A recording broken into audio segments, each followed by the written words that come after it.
Tem horas que a gente realmente precisa ser resiliente. Mas você sabe o que é ser resiliente? Já ouviu falar dessa palavra? Você é resiliente? Sabe que atualmente entra como uma das premissas mais importantes para a gente ter boa saúde mental, né? E um bom convívio também com as pessoas ao nosso redor. Agora, se você acha que não é resiliente, quer aprender a ser, é com ele mesmo. A gente vai receber Lincoln Firuzmendi, que vai falar sobre resiliência, como ter um bom relacionamento, como ter resiliência, inclusive, para lidar com os negócios. Cadê o Lincoln? Vem pra cá, Lincoln. Tô te chamando. Vamos conversar sobre esse assunto que é tão importante. Muito obrigada. Cláudia.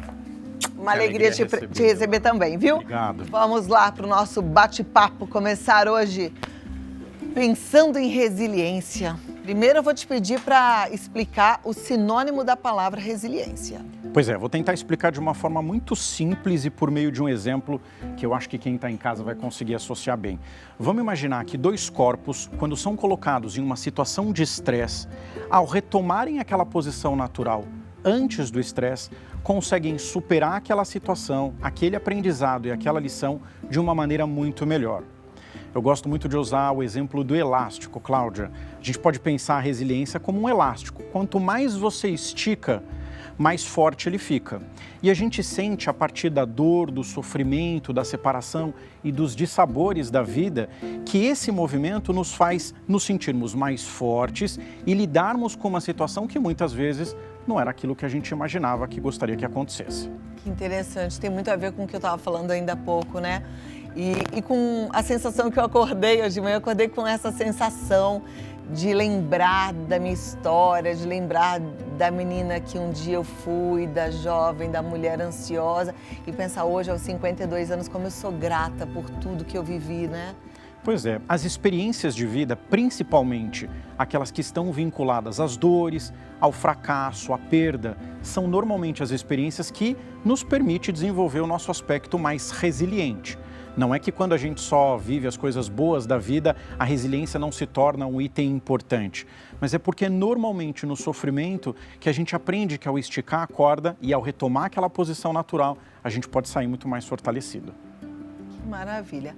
Agora, é difícil para algumas pessoas enxergar isso, principalmente quando elas estão no meio do furacão, né? Estão passando ali por um momento de muita dor, de muita angústia, de sofrimento. Entender que isso, no final, vai gerar um resultado positivo, que ela vai sair dessa situação mais forte. Como é que a gente faz para ajudar? Eu acho que o primeiro ponto importante é a gente entender que esses dissabores da vida, eles vão acontecer em maior ou menor proporção. Então, não negar o sofrimento, não negar a perda, não negar aquele momento em que muitas vezes nós nos colocamos numa posição em que a gente menospreza a dor, a gente evita a dor, porque a dor também é um processo, por maior e por mais dolorido que seja, um processo de aprendizado. E são nesses momentos em que a nossa resiliência costuma ser testada, né? Normalmente, são nesses momentos que a gente tem a oportunidade de mostrar que a partir de um sofrimento ou de uma situação dificultosa, a gente pode retomar o estado antes daquela situação muito mais fortalecido. Então, eu diria que o primeiro passo é não negue, não deixe de reconhecer isso como um ponto importante do qual você esteja vivendo hoje. Muito bom. Tem alguma fase da vida onde a gente passa a ser mais resiliente ou a pessoa já nasce com uma capacidade de resiliência? Olha, normalmente os traços de personalidade podem indicar uma facilidade ou uma dificuldade maior para pessoas que são mais ou menos resilientes. Por exemplo, traços de comportamento mais vitimistas, por exemplo, costumam ter maior dificuldade em assimilarem o processo da resiliência. Ou pessoas com grande dependência emocional costumam sentir um pouco mais. Mas ela é uma habilidade que é inerente a todos nós do momento em que nascemos até o nosso último suspiro. São as experiências da vida e mais a nossa predisposição em ressignificar as coisas que faz a gente desenvolver mais ou menos. Como é que a gente pode fazer para sair desse vitimismo? Tem muita gente assistindo ao programa e que não consegue elaborar bem as situações da vida e não conseguem desenvolver resiliência. São sempre aquelas que falam, mas para mim tá difícil, a minha vida tá muito sofrida. Como é que é esse processo? Reconhecer que eu preciso de ajuda. Isso é fundamental para quem busca desenvolver a resiliência. Quando eu chego a uma determinada situação em que eu reconheço, seja por meio das pessoas que estão à minha volta e sinalizam que há uma necessidade de olhar a situação por uma outra perspectiva e que eu entendo que naquele momento da minha vida, independentemente de qual seja ele, eu preciso ressignificá-la, buscar ajuda terapêutica sempre é um bom começo. Então, quando eu me coloco numa posição que eu reconheço que há uma dificuldade em lidar com esses dissabores da vida, mas busco essa ajuda terapêutica, a probabilidade de eu desenvolvê-la mais rapidamente e me recuperar mais rapidamente é muito maior. Agora, é verdade que tem gente que nunca vai conseguir fazer isso? Olha, dizer que nunca vai conseguir... Que não tem vontade. Isso a gente pode dizer que sim. Pessoas que muitas vezes se colocam numa condição que dizem: eu nasci assim, a vida inteira fui assim e vou morrer desse jeito. Síndrome de Gabriela. Pois é, e quem quiser que goste de mim do jeito que eu sou. É claro que isso, normalmente, a longo prazo, ao invés de aproximar as pessoas, distancia elas. Então, eu preciso ter essa consciência de que manter esse mesmo comportamento ao longo de toda a vida vai não só afastar as pessoas próximas a mim, como também vai me deixar numa situação muitas vezes dificultosa quando eu enfrentar momentos difíceis ao longo da vida. Eu recebo muitas perguntas, tanto aqui no programa quanto nas redes sociais, em relação a esse ponto. Assim, o que fazer para ajudar o meu marido, a minha mãe ou a minha irmã, que está numa situação dessas, se coloca sempre como vítima e não consegue enxergar que precisa de ajuda. Tem gente que não consegue enxergar, né? Não consegue. E aí por isso que a intervenção terapêutica ela é tão importante. Porque muitas vezes não sou eu que reconheço a necessidade da mudança, mas são aquelas pessoas que estão à minha volta. Tem muita gente, Cláudia, que costuma dizer assim: eu não me importo com o que o outro diz ou pensa a meu respeito. É claro que a gente precisa colocar isso numa escala a nível de entender que tem coisas que você precisa simplesmente escutar e deixar ir, e tem outras que você precisa prestar atenção. Eu digo que quando duas ou mais pessoas começam a afirmar um traço de comportamento, uma característica muito forte em você, vale a pena você parar e prestar atenção. Então, se nesse caso, eventualmente, para uma dona de casa, uma profissional que esteja nos assistindo e que pense como eu posso ajudar, a melhor forma é trazer exemplos para aquela pessoa em situações das quais ela respondeu a uma emoção dentro da resiliência, que não foi a mais assertiva possível. Porque é por meio do exemplo que a gente contextualiza a situação. Às vezes só dizer você precisa melhorar não é suficiente quando eu trago um exemplo para ela de uma situação e isso ajuda. Me traz um exemplo. Por exemplo, eu estou diante de uma situação em que eu estou numa demanda, vamos imaginar aqui uma confeiteira, uma profissional dentro de casa, que tem diversas ou diferentes demandas no seu trabalho. Mas o tempo todo, quando uma situação foge do controle dela, a resposta emocional que ela dá sempre é muito negativa. Ou seja, ela não passa por uma situação e transforma aquilo em aprendizado. E as pessoas que estão à volta começam a perceber que tudo aquilo que foge do controle dela, e você mesma disse, nós não conseguimos ter controle o tempo todo sobre os outros, isso acaba gerando algum tipo de dissabor ou de estresse.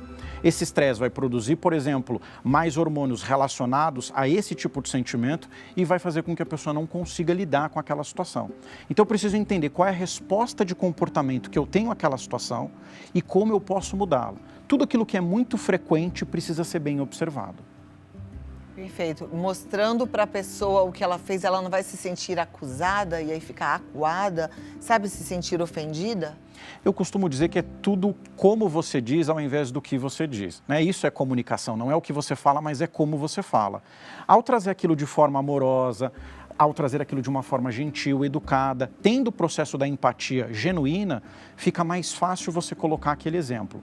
O que a gente não pode esperar é que naquele momento, naquela circunstância, a pessoa esteja madura o suficiente para transformar aquele exemplo num aprendizado. Porque pode ser que eventualmente ela diga, olha, isso é uma coisa que só você viu e eu vou continuar sendo assim. E aí são aqueles dissabores que vão acontecendo ao longo da própria vida. É, mais ou menos aquilo que eu falei no começo do programa, né? A gente não muda o outro, não tem jeito. que cabe a gente é aceitar o outro como o outro é, né? Pois é.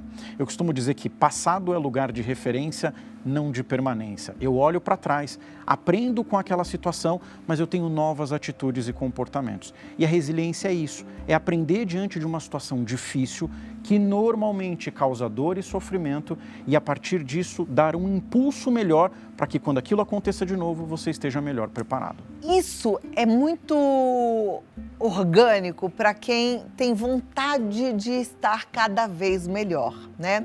Eu sou uma pessoa que desde sempre gostei de crescer. Eu digo em todos os sentidos, eu não cresci muito na altura. Seria ótimo. Mas eu sempre gostei muito de me desenvolver como ser humano. Mas não é todo mundo que é assim.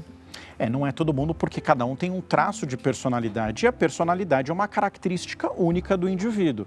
Eu vou ter pessoas que vão olhar para uma determinada situação e vão pensar, o que eu posso fazer de diferente da próxima vez? E eu vou ter gente que vai olhar e vai culpar as pessoas, vai culpar o contexto, vai culpar todo mundo, menos reconhecer que o problema está nela própria. Agora, também cabe a gente, eu acho que aceitar que a pessoa não queira melhorar, não é? Eu estou te perguntando isso até por conta de, voltando de novo, das perguntas que eu recebo. Como eu faço para ajudar? Como eu faço? E às vezes não tem como ajudar alguém que não quer ser ajudado, né, Lincoln? E aí o que acontece é que se eu forço a situação, Cláudio, eu desgasto a relação. Então eu também preciso entender qual é a posição do outro naquela situação e qual é a minha própria posição. Então há momentos em que as pessoas têm maior predisposição para isso e há momentos que não. O que eu não posso querer é forçar o outro a ser algo que eu gostaria que ele fosse, porque daí eu sofro com essa expectativa. Muito bem. Bom, profissionalmente falando, em relação ao ambiente de trabalho, o que é ser resiliente?